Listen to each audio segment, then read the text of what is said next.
Shalom, damai sejahtera, sukacita senantiasa bagi setiap kita. Pagi hari ini saya menjumpai kembali Bapak Ibu Saudara melalui program Pastor Talk. Saya percaya bahwa sebelum aktivitas kita hari ini, izinkan firman Tuhan memandu setiap kita untuk membimbing setiap langkah perjalanan kita.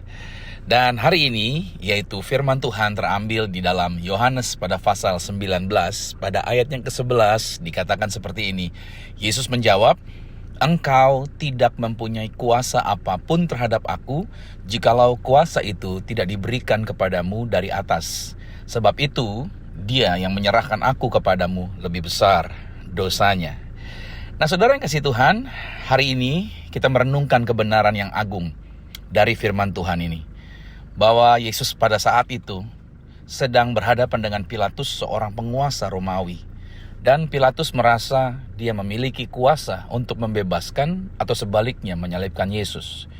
Namun sebuah statement jawaban pernyataan Yesus ini sungguh luar biasa. Yesus dengan tenang dia menjawab, "Engkau," maksudnya Pilatus, "tidak mempunyai kuasa apapun terhadap aku, jikalau kuasa itu tidak diberikan kepadamu dari atas." Nah, ayat firman Tuhan ini membawa pesan yang sangat mendalam tentang siapa Yesus dan bagaimana segala sesuatu yang terjadi di dalam kehidupan Yesus berada di dalam kendalinya Tuhan, bukan kendalinya manusia. Nah, dalam renungan saat ini, kita akan melihat beberapa pelajaran penting dari jawaban Tuhan Yesus tersebut. Yang pertama ini adalah kuasa Tuhan atas segala sesuatu. Garis bawahi, kuasa Tuhan atas segala sesuatu. Yesus dengan jelas menyatakan bahwa Pilatus tidak memiliki kuasa apapun atas dirinya, kecuali kuasa itu diberikan oleh Tuhan. Ini mengajarkan kita bahwa tidak ada otoritas manusia yang dapat melampaui otoritasnya Tuhan. Bahkan dalam situasi terburuk sekalipun, seperti saat Yesus menghadapi penyaliban, Tuhan tetap berdaulat penuh atas dirinya Yesus. Oke? Nah, saudara yang dikasihi Tuhan, sebagai umat percaya, kita diingatkan bahwa hidup kita juga berada di bawah kendalinya Tuhan.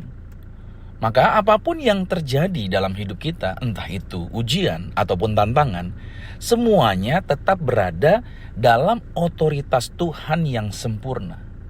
Dunia mungkin tampaknya memiliki kuasa, karena ada orang-orang yang merasa berkuasa, entah karena jabatan, atau merasa dekat dengan petinggi, atau karena ia memiliki kekayaan dalam jumlah tertentu. Tetapi ini yang harus kita percaya, bahwa segala sesuatu ada dalam kendali tangan Tuhan.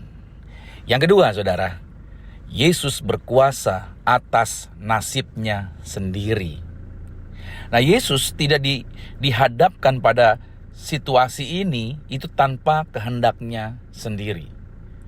Bahkan di Taman Getsemani, Yesus sendiri telah berdoa, "Biarlah bukan kehendakku, melainkan kehendakmu yang jadi."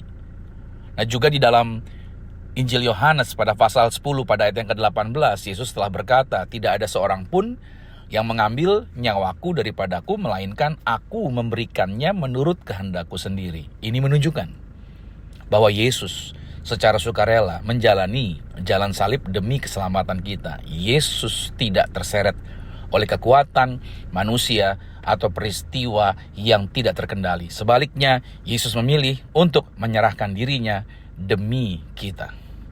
Kasihnya yang besar kepada umat manusia membuatnya bersedia tunduk pada penderitaan dan kematian di kayu salib. Inilah wujud kasih yang sempurna dan kuasa atas nasibnya Yesus sendiri. Nah, pelajaran penting di sini bahwa Anda dan saya, kita berkuasa atas nasib hidup kita. Entah kita memilih untuk menuruti kehendak Tuhan, atau sebaliknya kita mengizinkan lingkungan pertemanan menentukan arah perjalanan. Yang ketiga, saudara, rencana Tuhan tidak dapat dihalangi. Nah, jawaban dari Yesus di hadapan Pilatus juga menunjukkan bahwa semua yang terjadi adalah bagian dari rencana Tuhan yang telah dinubuatkan. Penyaliban Yesus bukanlah sebuah kekalahan, melainkan kemenangan Tuhan atas dosa dan atas maut. Tidak ada kuasa manusia yang bisa melakukannya.